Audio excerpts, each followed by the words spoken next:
you think it is on? No, I'm not sure. Okay. I'll let the sound man, are we all right? Yeah. Okay. Welcome to the afternoon session. This is continuing the theme of inclusion, and I think we learnt from this morning that the expression inclusion is a sort of verity that's used a lot in all levels of education, quite often to close down discussion. So this is a mixed bag, this panel, talking about faith, race, and additional support needs. May seem not to have a lot in common, but they're three people who are very interested in this question of inclusion and exclusion, and who gets included in the discussion and who gets excluded from the discussion. So we have John Denning from the Christian Institute who's going to talk about faith and the problems of those that hold very definite faiths in the current environment in Scotland. We've got Sebastian Montu, is that how you pronounce it? Clearly not, from Abertay University, who is an expert on nursing? Yeah, and mental health nursing, and has a lot to say about the question of additional needs. And finally, Audrey Dempsey, who is a counsellor for Glasgow, and has been in the news quite a bit because as a Labour councillor she raised questions about the issue of discipline in schools in her area in relation to race, and she was basically bullied out of her position as part of the Labour wing of the council, and she's now a Reform councillor. And she's going to talk a little bit about her experience of trying to demand that a school in East Glasgow took discipline seriously, and they were very reluctant to do that because they deemed it as racist to actually address issues of discipline. Okay, so that's our three speakers. They've got about 10 minutes each, and then it's open to you. So as I said, broad-ranging discussion. This is an opportunity to raise any questions, and we've got quite a lot of people in the audience that have thought about these questions as well, so hopefully we can have a good discussion in a short period of time. John. Stefan grew up in communist Romania. Every Monday morning, his teacher would ask the children what they did at the weekend. Any pupils who mentioned they'd been at church were made to stand up in front of the rest of the class, to be singled out, shamed, and marked out for bullying. Christianity is a religion, not a political movement. Jesus famously said to Pilate, "My kingdom is not of this world." But the communist authorities weren't wrong that Christians couldn't be relied on to toe the party line, because their primary allegiance was always to something beyond the party, to a higher principle. That primary allegiance to Jesus, to what they believe to be true, is not something they can just set aside. By its nature, it sits above everything else. The same is true for all religious believers, and I'm sure other people of principle. While we're responsible for what we believe, no one can simply choose to think something is false that they actually believe is true, or vice versa.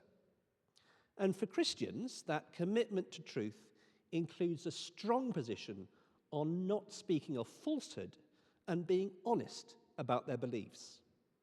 But that can lead to trouble. So it's no surprise totalitarian states are wary of religious believers. Believers may be loyal to their country, but for them, the state can never be in that totalizing position. And in Romania, it was the attempt to evict Christian pastor Laszlo Tőkés which finally triggered the downfall of the regime. But let's return to Stefan. He now lives in Scotland, and his son Robbie went to school here. One Wednesday morning, S6 students took the lesson. They asked a series of questions. Is it all right for a child over 3 to change sex? Do you think transphobia and homophobia is a crime? Pupils had to stand up for yes or sit down for no. There was no option for an "it's complicated" answer, and no ambiguity that the right answer was always yes. Robbie was the only one who remained seated in response to multiple questions, singling him out. The S6 students then told Robbie he was committing a hate crime and could go to prison. And he was badly bullied by other pupils, both in and out of school. Inclusion may be a buzzword in schools, but the experience of pupils with religious beliefs is often that their views and beliefs are excluded, that they are in fact the target of teaching intended to vilify and delegitimize their beliefs, but without ever allowing those beliefs to be articulated, explained, or discussed. Activities like school pride marches demand a loyalty that it is not possible for all pupils to give. Think about a pupil who's told to come to school dressed in an item of clothing in a colour from the pride flag. If they comply, they're declaring support for something they may profoundly disagree with. But if they turn up in their usual school uniform, friends who describe themselves as trans or pansexual or whatever, or allies, may misinterpret this as hatred. And that's a misconception the school may actively encourage through the way it talks about homophobia and transphobia. Friendships may be damaged. They may face some very awkward and uncomfortable questions. For many teenagers, perhaps self-conscious, anxious for the approval of their peer group, this is not an easy thing. Like Robbie, they may be exposed to bullying. These activities suggest the beliefs and agenda of the Pride movement are the acceptable orthodoxy with which everyone is expected to agree, and other views, and those who hold them, are to be marginalized and excluded. Why is this happening? I think there's a fundamental misunderstanding of what schools are for and who schools are for. The 1980 Education Scotland Act places the duty to educate children on parents. It's not primarily the job of the state. It's not even primarily the job of schools. But schools are provided, if parents wish to use them, to help them fulfill their duty to educate their children.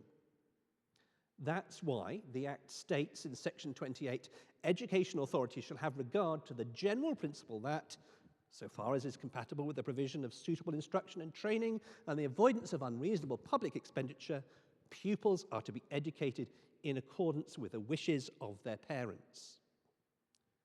So schools exist to serve families and the communities they form by providing an education for their children. That education is provided on behalf of parents, equipping children to take their place within that community.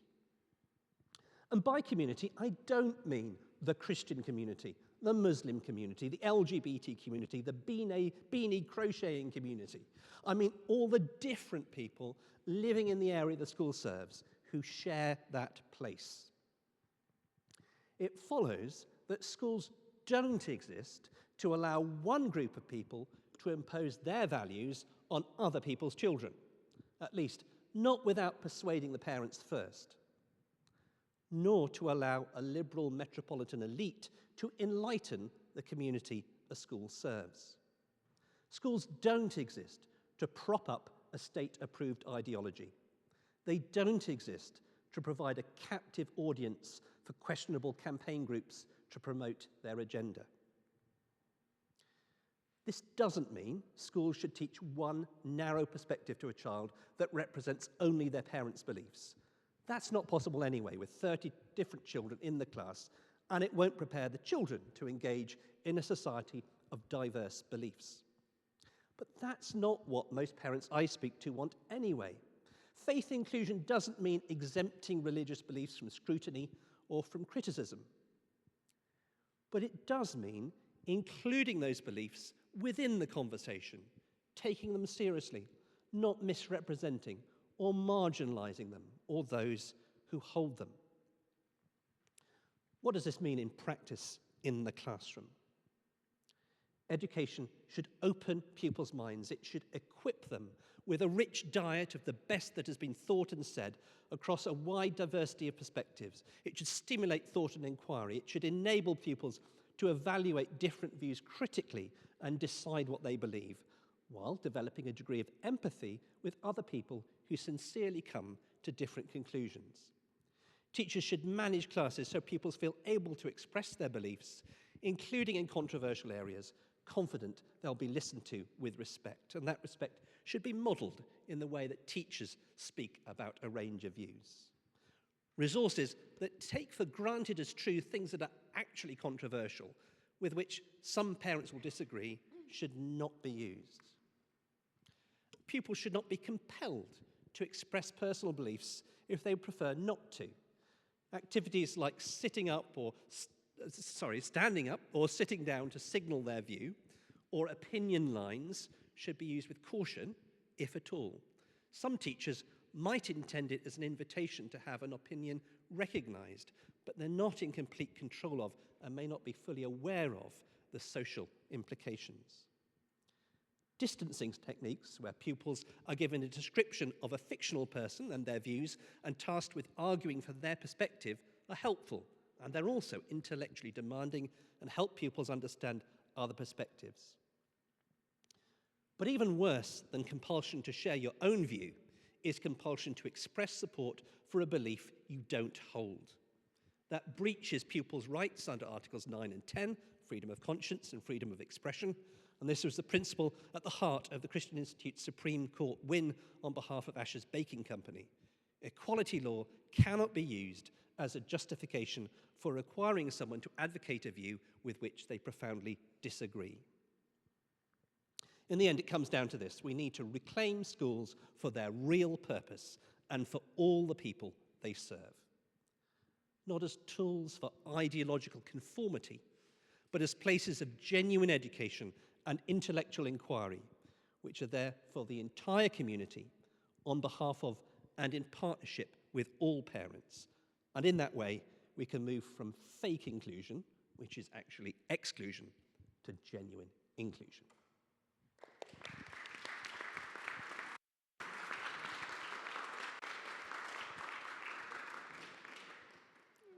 Thanks very much.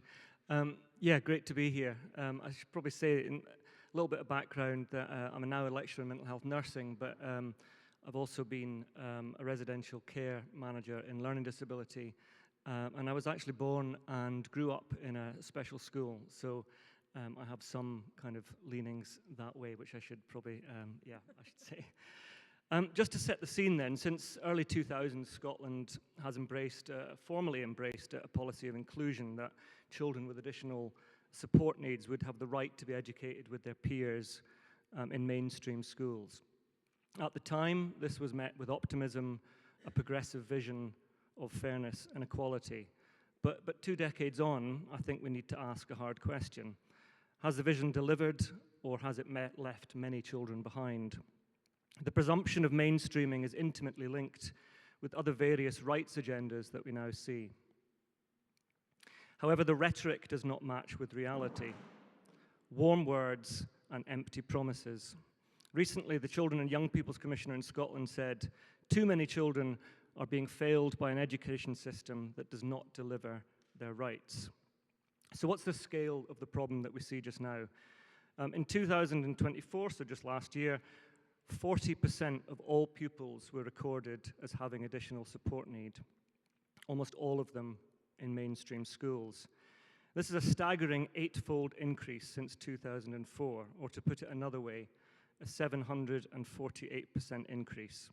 So in 2004, we had 32,000 children labelled as ASN, and now we have 228,000, 284 in fact. So the big question is why? Are we just getting better at identifying needs? Are we more compassionate? Are we more inclusive? Expanding definitions, mainly in relation to vulnerability and harm, I would argue, have had a lot to do with this. Neurodevelopmental conditions like autism, ADHD, and I would argue the explosion of mental health diagnosis amongst young people are contributing in large to this. But the most common category of ASN now is social, emotional, and behavioral difficulty. It also includes difficulties in family circumstances.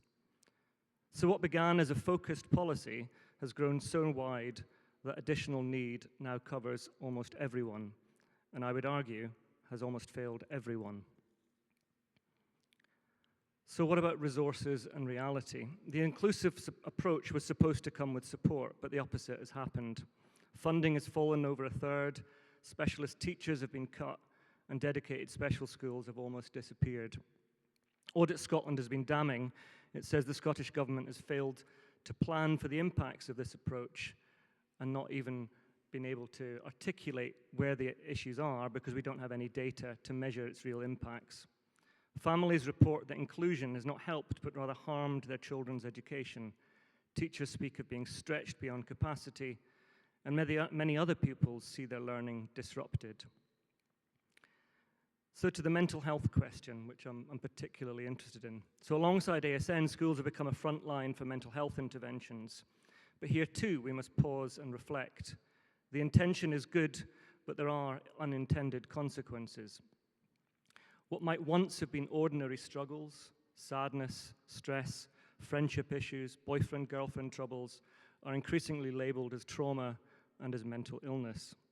Schools, often with the best of intentions, risk embedding a therapeutic identity, with emotional well-being now central to teaching and school culture, emotions over thinking, well-being over knowledge.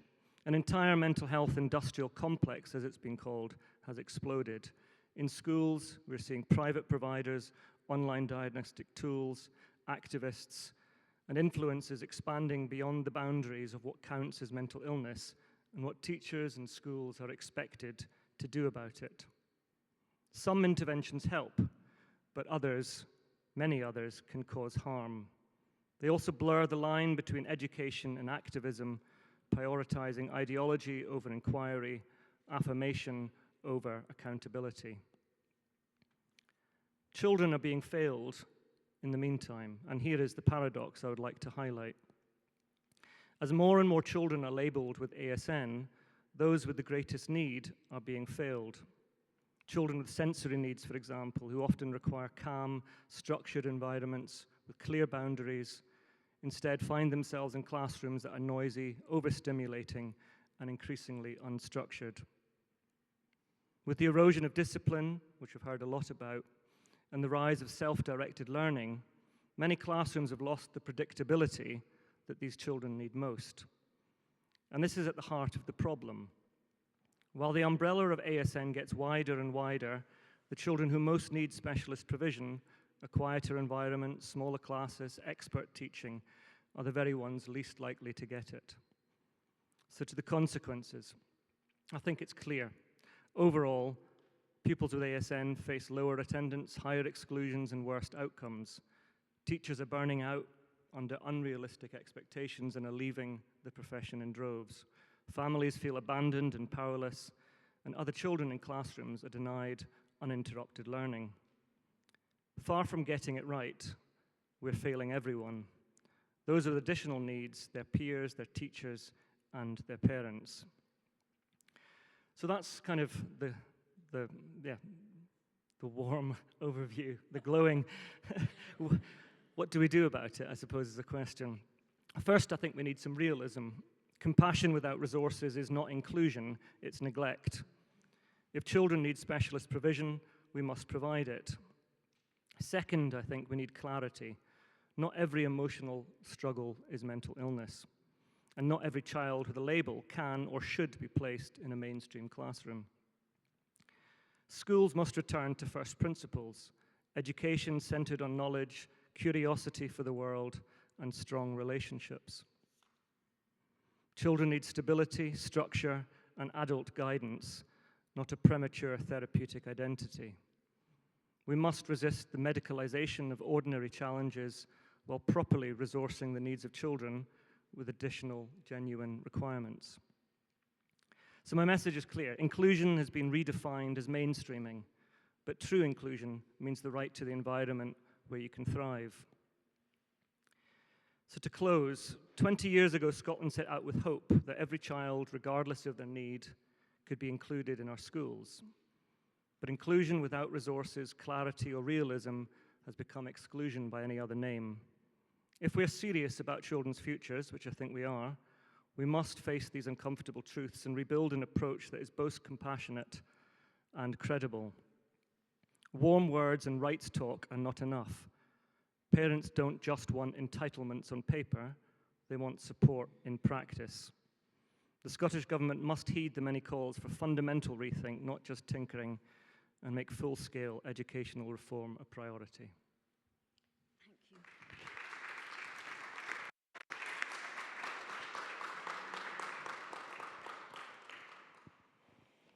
So I'm here today, not predominantly as a councillor for Glasgow or for any political party, but as a parent first and foremost, because it's the one job role that I have that I never get a minute off from, and I never want a minute off from. You never stop being a parent. So like most parents, when my child was transitioning from primary into secondary, it was an anxious time for us, and you do worry about them, but the first 6 months she handled absolutely tremendously, considering she was the only one from her primary school who went to that particular secondary. So she went alone with no friends group, but she seemed to settle in very, very well. And what follows on from that might be the reason why you recognise this face for all the wrong reasons, okay? Please don't believe everything you read, that's all I'm going to say. So one day my child was coming out of the school gates, and there is a large migrant population within her school. And she had been alerting us of various different things that were going on with fights and, this trend that was coming about with migrant children against white children and things. And she was instructed, say nothing, take nothing to do with it, stay away from it, end of story. But she was coming out the gates herself one day at 3:30, and there was a gang of approximately 20 plus migrant children, predominantly African, who had gathered at the school gate. When she tried to walk past them, a boy pushed a girl into her, and my daughter, intimidated, composed herself and just continued walking. The whole group followed her along the street, poured a bottle of water down the back of her neck, all over her backpack. Then one of the girls proceeded to run round the front of her and hit her across the face with the bottle. She was a bit stunned, and in that moment of being stunned, they piled on, and they physically attacked her, and they videoed it. The head teacher had to run out the school, rescue my daughter from this horrible situation, and take her round the corner to the car where it was parked, and there was not as much as a telling off for any of that gang. I tried to involve the police. The police told me that they had visited the house of 2 of the young girls involved in it. And the police were challenged with the same racist language that my daughter was challenged with when she was being beaten. And the police were told they were racist for even considering chapping this door.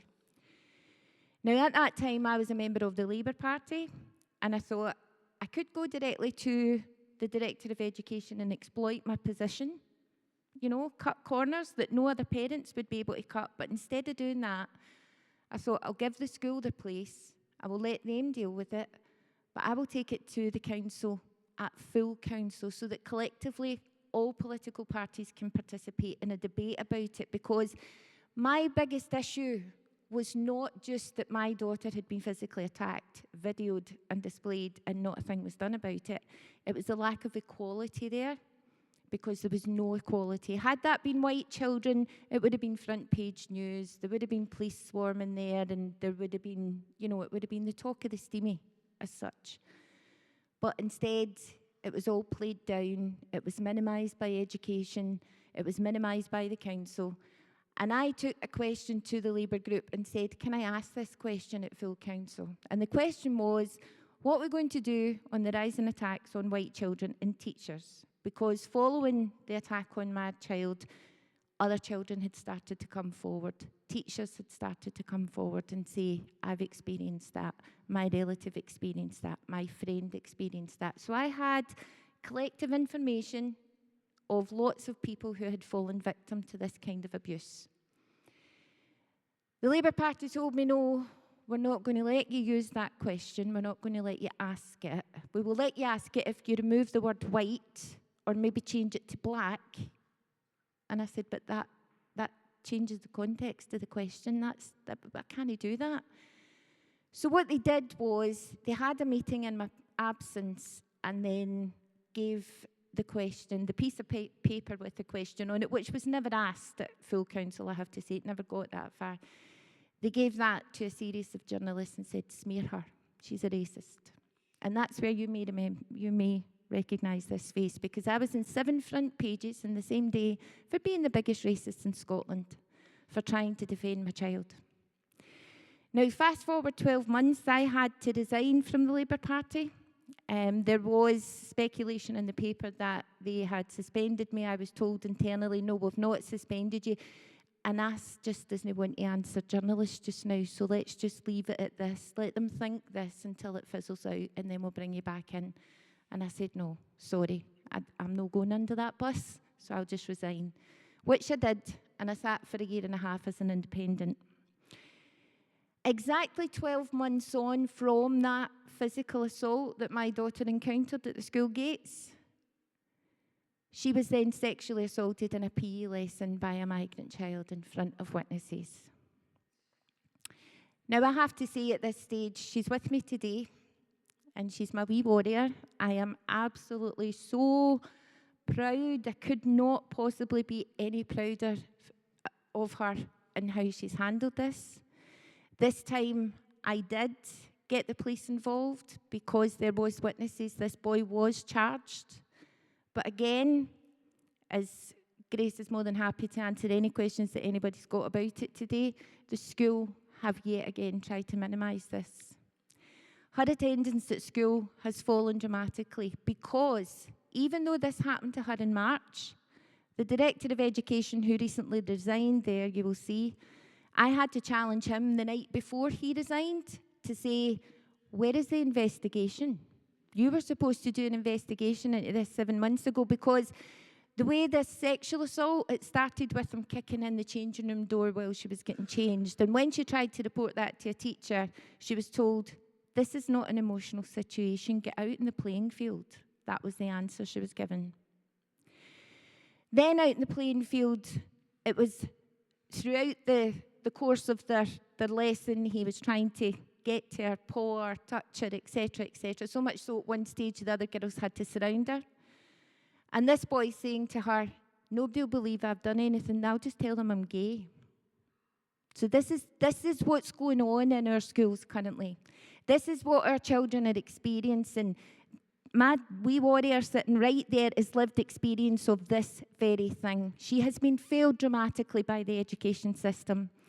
It is still going on in the schools. The latest thing in her school, and the reason why she hasn't been at school for several weeks now, is there is a 13-year-old first year, or a boy in first year with 12, 13-year-olds who's actually 16, because he's told the rest of the kids he's 16. He has had the police at the school several times for upskirting, videoing up girls' skirts, and trying to touch girls in the classroom. What happens? He gets put outside for 5 minutes and brought back in again. There is no discipline in our schools anymore, and it is putting our children, specifically our girls, at risk. Very, very, very high risk. And it is only a matter of time before this in itself becomes an epidemic, because there is lots of young girls out there who go to school every day in total fear of what lies ahead, because there is no discipline, there is no consequence for the actions of these children, so there is nothing to put them off doing it, absolutely nothing. And the whole time, our young girls are left exposed, and that cannot be allowed to continue. That is the reason why I joined the Reform Party. Their education policy is extremely attractive to me, because it brings in discipline and structure and routine again. And that is something that I particularly want to champion. I want to get out there and advocate for that. My child's outlook now is she doesn't even take time to consider herself. She wants to prevent any other teenage girl or younger girl go through this. And that's why she has been very vocal on it. At situations like this, she's been to women and girls safety meetings with me. She's spoken to people. She's advocating now for the safety of young girls. And it's a bad day when our own children have to advocate for their own safety. That's our jobs. That's our jobs as parents. But so many parents have seen what happened to me, they just simply will not speak out. They don't want the label. In my position, quite frankly, I don't give a damn about the labels anymore. They've been diluted so much that they just fly right over my head now. They can throw at me whatever they want. I will protect girls and boys continuously to my dying day. But in places of education, we need that discipline again. Inclusion and diversity and equality, they're great as long as you have structure, boundaries and routine. Without that, you cannot throw 900 kids into one place who all believe different things, practice different ways of life, and believe in different cultures and expect it just to work, because it's not going to work. It's an impossibility. And I think to put that responsibility onto our kids and expect them to make it work is way, way, way above their pay grade. Thank you.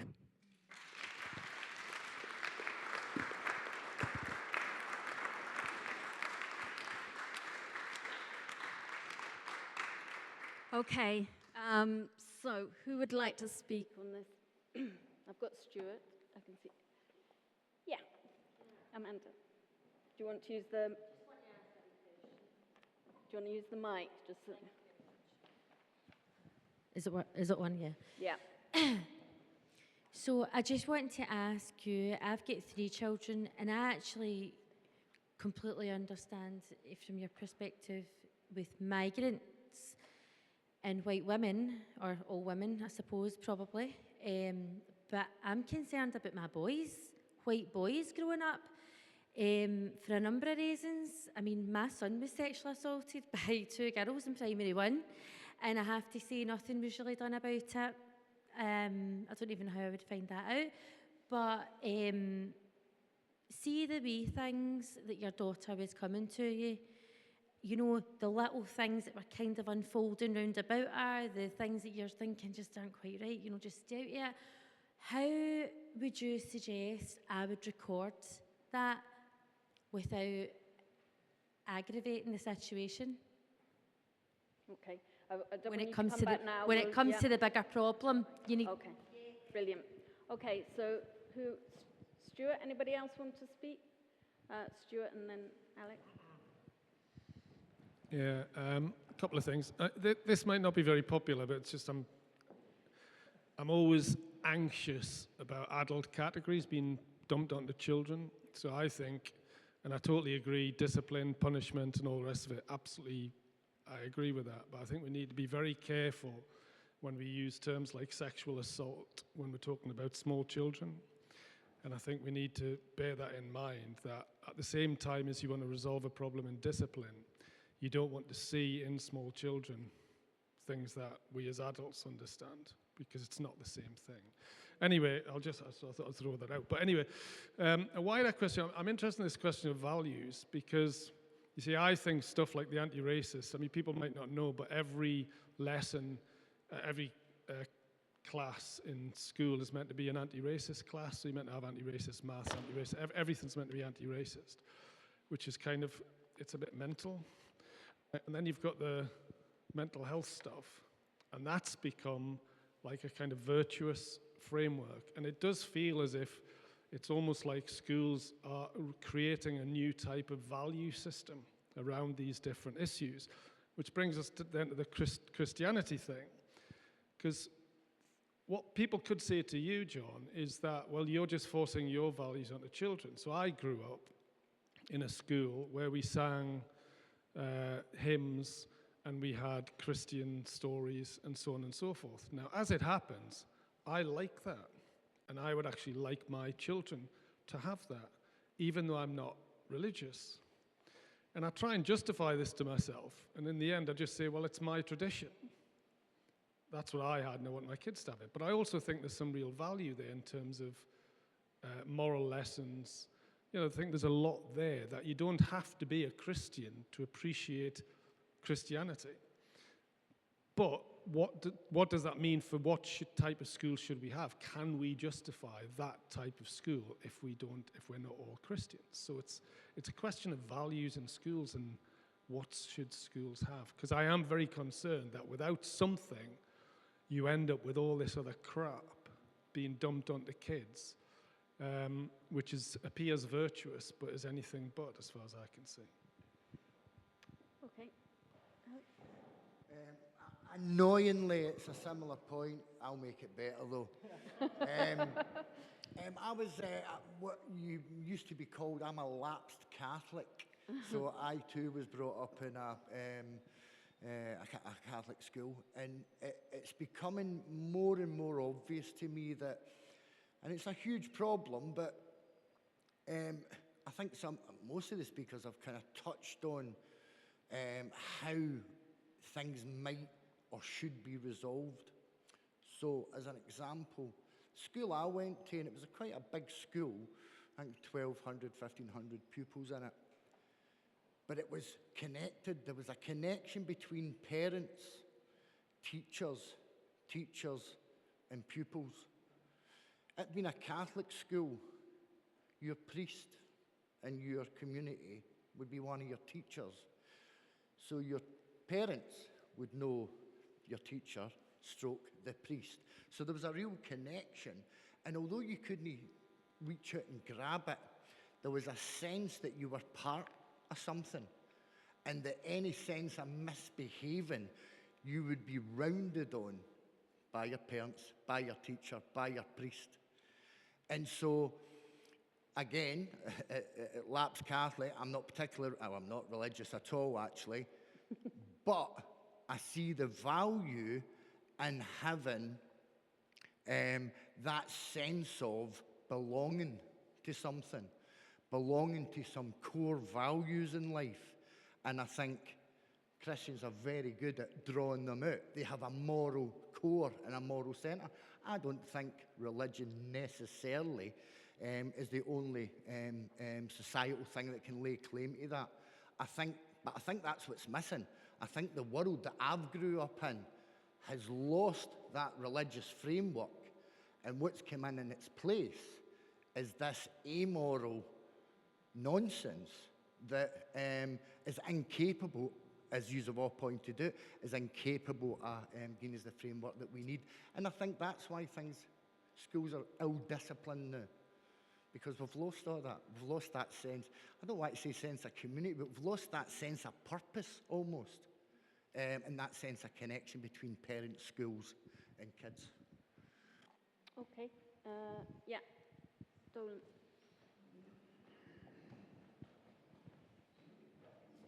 Thanks. I was thinking about the immigration and integration in the wake of the whole flags movement and so on. And it strikes me we haven't really had an immigration policy, let alone an integration policy for some time. Because one aspect of that you might think would be reasonable would be, should an integration policy bear in mind or have as a consideration maintaining the character of the country? Now, to anyone who's been educated in the past 20 or 30 years, the character of the country is going to sound like a dog whistle for whiteness. But actually, I think there is something to a character of a country which is not reducible to race. And the fact that there is actually generations of black and brown British people who are integrated and who do have that character. So in terms of schools, to what extent can we talk about preserving the character of a school? Because I know it's been an issue, particularly for church schools, sometimes where there's a quota, they have to take a certain number who aren't from that tradition, and does that make it difficult for them to carry on? I don't know if it's still a phenomenon so much, but I grew up in the West End, and I remember a lot of Pakistani families would send their daughters to Notre Dame, the Catholic school, partly because it was girls only, and partly because they thought, well, some religion is better than no religion, and they appreciated that Christian character of that school, even though it was different.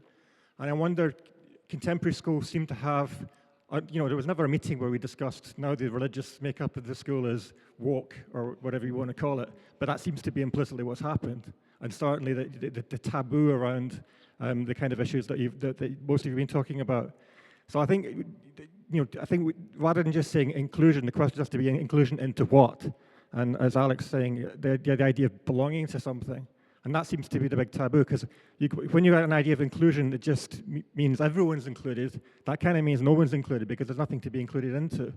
And if you're going to have, you could argue about whether schools should have a religious character or not, but there's certain non-negotiables. Like everyone coming into the school has to respect other people's, has to see violence as a complete taboo, and not to put their own group ahead of another group. Those are the kind of basic values. Whether you can do them in a religious or secular way is a sort of secondary question, but surely those should be non-negotiable, and we should be talking a bit more about character in schools. Yeah, thank you. Okay, guy over here. Thank you. Thanks for the minute. I was very sorry to hear your story in particular, Audrey, and I was interested in, obviously it's a tragic case and what happened. How widespread is this problem that you've put your finger on? Do you have any data you can share? Maybe it's just anecdotally, but how widespread a problem is this?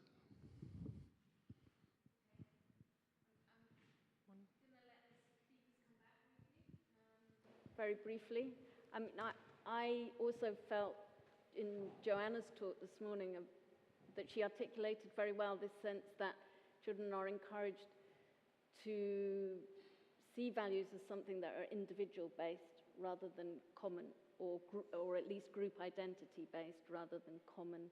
And I'm interested to know what you guys think about that, whether there's a kind of way of reconstructing a shared value within the school, which isn't necessarily based on any particular faith, but probably is based on tradition and nation to some extent.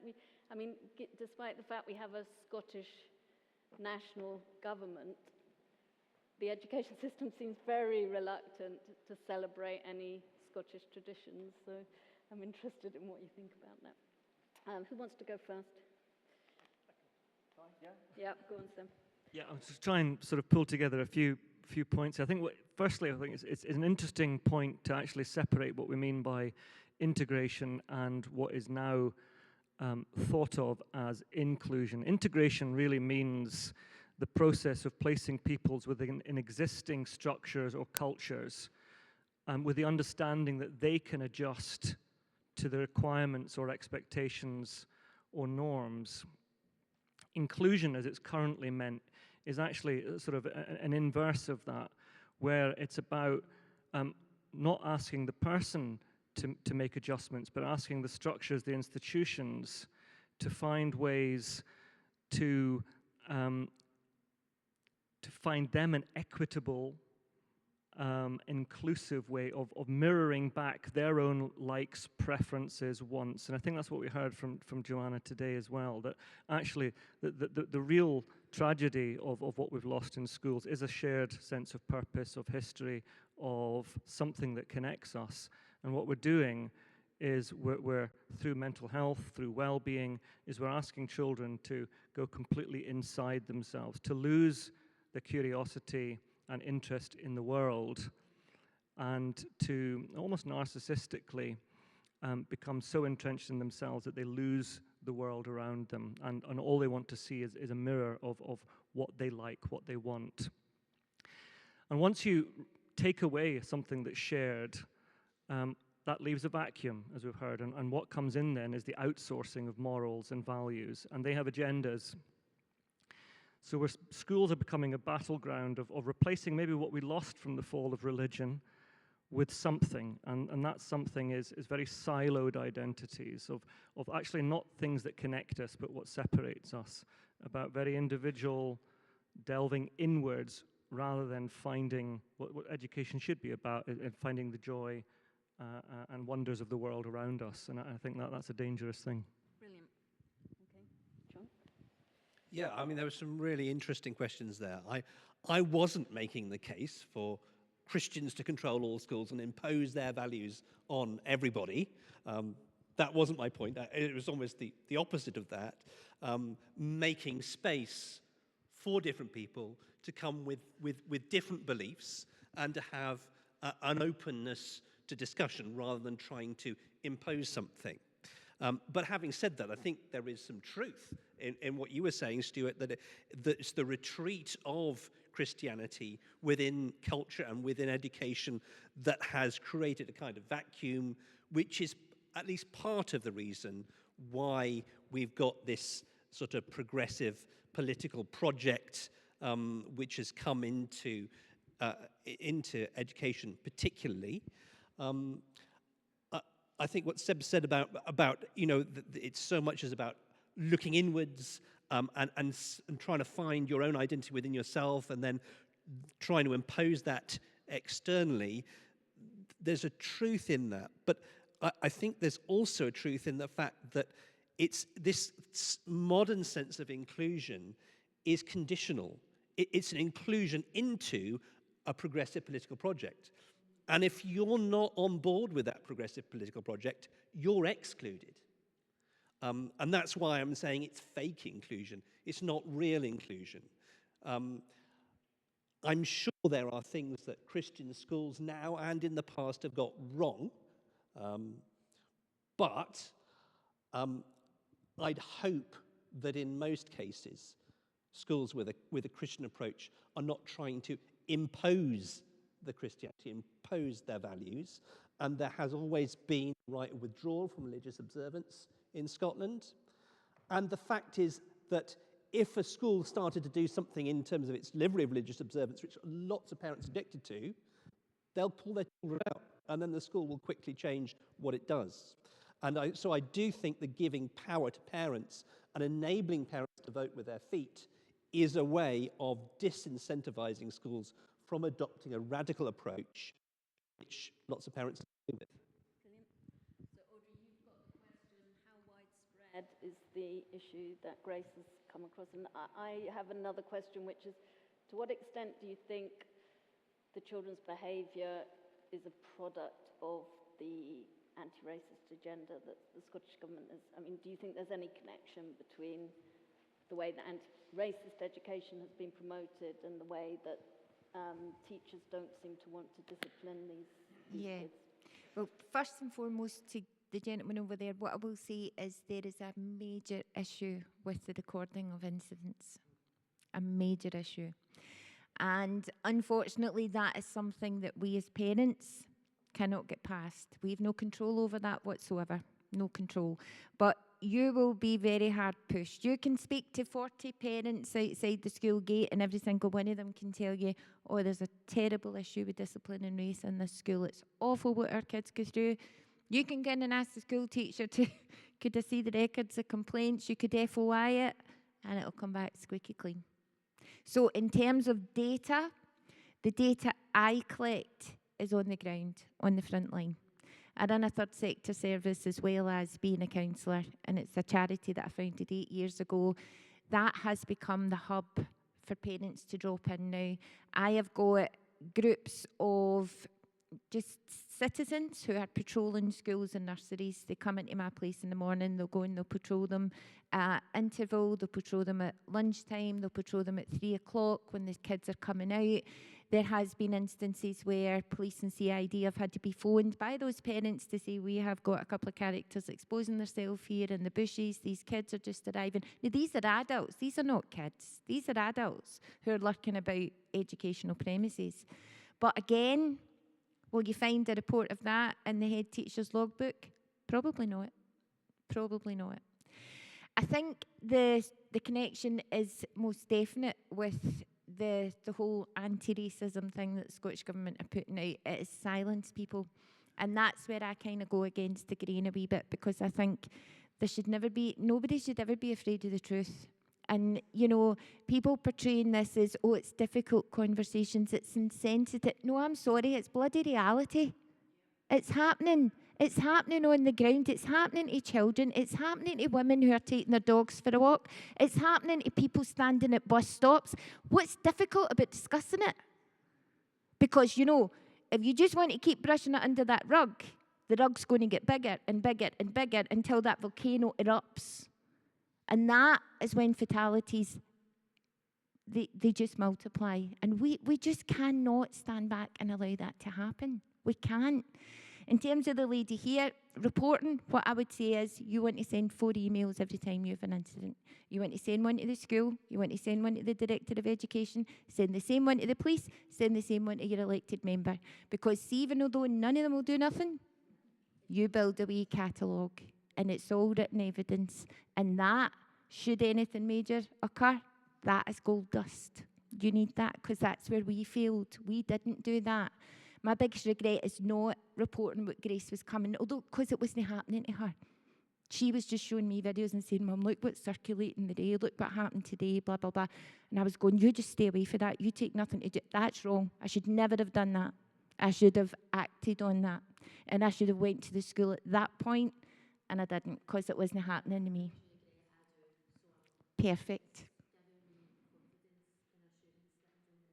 Excellent, good. And it's one email just with 4 different email addresses. That's the beauty of digital, isn't it? You just press a button, it goes to everybody. In terms of the age thing that the man spoke about up the back, about not inflicting, things, labels like sexual assaults onto younger kids, it is what it is. I'm sorry, it is what it is. If it's a sexual assault, regardless of what age that child is or that adult is, it's a sexual assault, it's a sexual assault. The biggest hurdle for me following what happened to Grace, the police were great this time round, and the boy was charged, but the PF will determine whether that goes to a criminal court or whether it will go to a children's hearing, and it will be a slap in the knuckles and away you'll go. Because what they did, I had to keep Grace out of the school for 3 weeks because they refused to move that boy. We can't exclude children. We can't suspend children. We can't expel children. And I said that's a criminal act that has happened on your premises. There is a young girl traumatised with this. What are you going to do? You expect her to come in and walk the same corridors as him? I said if she was over 16, she'd be able to get an interdict out against him. She'd be able to get a restraining order to stop him coming into her street. If she was to go to court, they would put a screen in front of her. But because she's under 16, you expect her to come in and walk these corridors with this same perpetrator. Do you know what they did? 3 weeks down the line, they phoned us and says, okay, we'll move him. I said, move him? What do you? They took him out of that school and they put him into a school 2.5 miles away. So those teachers, I can tell you now that I have it in very, very good authority, the teachers were not allowed to know why that boy had been moved to that school. And the parents and the girls in that school were not allowed to know of the crime that that boy had committed. So we are protecting people who are causing harm to other people. Regardless of what age they are, we are protecting them. And if that's happening at the very early age of school, what kind of adults are we breeding here if we're sending out that it's okay to do this? And that is what we're doing. And that's where the danger lies. So that is where we need, again, to enforce equality. Make sure, regardless of what culture, what religion, what race, what country these children come from, they are all treated equally. If they do well, they'll be rewarded. If they do wrong, they'll be punished. Because most importantly, that will act as a deterrent to other ones. If there is a punishment and there is consequence for these actions, it will act as a deterrent for other kids to follow suit. And that's what we need to start doing here. Bring back the rules. Okay, brilliant. Good.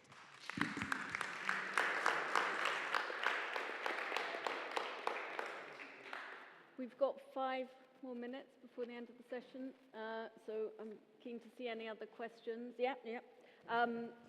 Or points, be as brief as possible. I mean, I'm conscious of the fact that it's quite wide-ranging discussion, but we haven't really talked about some of the issues that Seb raised, which are really important, could do with another session all by themselves. So if people particularly want to look at the mental health issue, then put your hand up.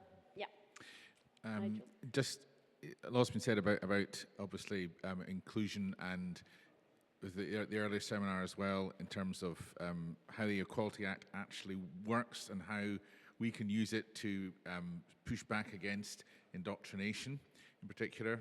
John, you mentioned the very sad story about Stefan and Robbie. Are you aware of any literature that could maybe help folks here today? Okay. Sorry, yeah. Aye, sorry, was the man at the front there, the left side, what's your name? Sebastian. Aye, so Sebastian, yeah, you were talking quite a lot about the inclusion and presumption to mainstream. Now, you never really mentioned the fact that the government is basically just decimating those services. Particularly in Edinburgh, I know that at least 3 to 4 special schools have disappeared, like in the last 10 years. And it's this idea that every mainstream high school can somehow function with these kids who had a provision before. So, I mean, I think that's the big issue, and have to reallocate money towards special schools again. We have to go back again. We can't keep going forward like this. It's insane, basically. Okay. Yeah. Yeah, thank you. Hold the mic to your mouth or Okay. your chin. Yeah. It's partly a point that I'm making, but it's in response to something that Stuart, and I think, is it Alex? Yeah, that Alex made. And they were lamenting the lack of structure and purpose that they had in school through having faith in school. And I'm just suggesting, I'm asking it as a question, but I think you can't have the benefits of faith without faith. And without faith, you don't have moral courage, and I think your physical courage feeds off your moral courage. So if we want the strength, the actual strength of presence of both to stand up physically, but morally to stand out from the crowd and ask those questions and say, what are we doing to ourselves? Why is this happening? Then we need real faith. We can't have just the kind of panoply of it, that you want all the benefits, but you don't want to actually do it. You need to believe in something solid, and that allows you to put yourself in the public arena and take the blows and give them back. And I think this is why we are all afraid to discuss race honestly, and why, well, Audrey, you yourself, you find that your own party, which is committed to all kinds of positive things that you would think, you get to something that's a bit challenging, they're cowards. They're cowards right down to their souls. They've got no faith, and by having no faith, they've got no courage. They can't stand against anything. Okay. I think I'm on a rant. I'll stop there. I was actually just suggesting that as a point to reply to, and maybe the panel's opinion on that. Courage comes from faith, and you can't get that cheaply. Thank you. No, because you've spoken before. Yeah, it's a guy here. It's just a short to say why it might be thought that normal childhood has been pathologised, but we have pathologies which are kind of normalised now in schools. Okay, good. Okay, brief, yeah. Astonished at the proportion of kids now classed as ASN you mentioned, Seb. Interested to understand the incentives that are around attaining that status, because I understand there might be some benefits to you as a parent, basically, of getting your kid designated ASN. I don't know the detail. I'm sure you do. Could you give us a bit of an insight into that, please? Okay, right, I'm coming back to the panel now. I'm going to start with Audrey and go the other way. I just want to echo everything that gentleman in the middle there said. It does take courage. It shouldn't take courage to have conversations about reality, but it does take courage, and I do believe you've got to have that bit of faith as well. Across the board in the general public, specifically in parents of school-age children at secondary level, I would say just now that faith is wearing very, very thin. People are slowly but surely losing the faith daily now. And where that's going to take us to, I have no idea, but it's not going to be anywhere nice. That much I do know. I don't really have anything else to comment on that because it's the same for you now.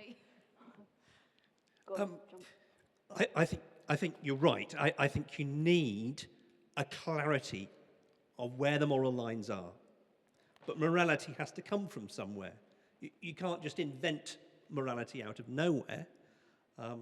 Obviously, as a Christian, I believe in, well, I believe that what Christianity claims is true, and that's where I derive my morality from. But I think when you get to a point where people are unclear about where the moral lines are, where they're unclear about what's true, they're unclear about where to stand, or even what truth is, that is undermining of courage, because you don't know where you're standing. You don't know what you're trying to get to, and so you end up just virtue signaling, just fitting in with, this is the line that we need to take, because you don't have your own sort of moral compass independent of that political line. Nigel asked a question which was a shameless setup for me to recommend Equipped for Equality, which you'll find on our table there, Christian Institute table at the back there, a guide to what schools can and can't do in the name of equality and human rights. It was written in 2019. We could probably be a bit stronger now in what we say on the transgender issue, but you still might find it helpful, so you can find that on the table at the back there. And we're hoping soon, now that we've finally got the new Scottish guidance on our SHP, to produce a guide on that soon. Okay, Seb? Yeah, I'll be brief. I totally agree. I think the sort of the demise of the special schools or specialist provision is a real issue. And the presumption of mainstreaming, I think, probably for most people comes from a good place of compassion and kindness, but it's not isolated from wider movements, say, in mental health provision, that the move to care in the community was because of some of the things that happened in the institutions, and there were some horrible things, but we have also lost something from those. We now have inclusion where people are physically included, whether that's in mainstream schools or in the community, but they're not actually socially, relationally, or meaningfully included. So it's inclusion, but very faux inclusion. To your question, I mean, it's a bit like, what's the role of a diagnosis in mental health? I'm not someone, actually, I fight against the sort of proliferation of diagnosis, but for many, a diagnosis or of mental health or of additional special need is the gateway, the ticket you need to access services. So in relation to ASN, there's something called coordinated support plans that are kind of your ticket to getting your rights upheld and the support that you need. They're very underutilized, and they're often parents with bigger elbows or sharper elbows are the ones who are able to get that. But I think it goes back to the question, do we want to create a society where, in order to be individually treated, you need to have something that looks like there's something wrong with you, or a diagnosis, or some kind of the medicalization of everyday existence? And I think it goes to a bigger question. What is it that we're teaching children about life, what it is to be human? That, that there's no struggles, that there's no pain, that there's no suffering, that there's nothing to go through in order to find yourself. And so we're creating this sterile environment where we think everyone is so vulnerable that they can't handle any form of knockback or suffering. And I think that's a question we need to ask ourselves. What is it to be human? And unless we grapple with that, I don't think we'll get anywhere. Yeah, I agree with that. I mean, I was educated in the 1970s, and I mean, I think I always used to think that the thing that held education together when I was being educated was a sense of social mobility. But over the last few years, I've kind of reflected on that a little bit more. And it wasn't religion, because religion had gone from the general population as a kind of cohering thing. I think actually it was that a lot of my teachers were still educated within the classical tradition. And the classical tradition was the best example we have of people really thinking about what education is in relation to humanity and our values and our historic achievement, and looking back at the virtues of classical society was actually a very useful mechanism to repeat what they had done, which is rehearse what it means to be human, what it means to have a good life, what it means, what is beauty, those kind of key questions. So I'm not thinking, as somebody said in the audience, that we can't re-establish a core sense of what the purpose of education is without reintroducing religion. As an atheist, I don't feel that.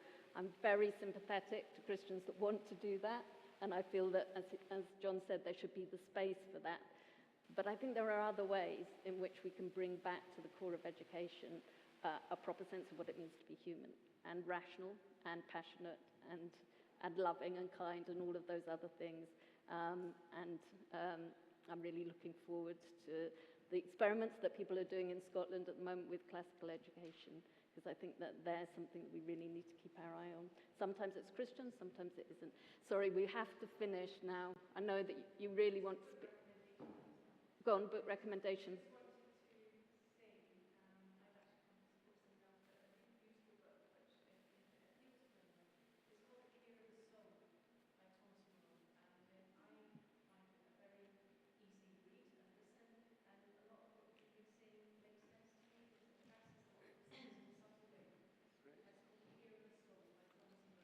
Okay, brilliant. Thank you. We need to go to the next session. Thank you very much for this. Oh, the next session is in here, so don't leave. Sorry. Not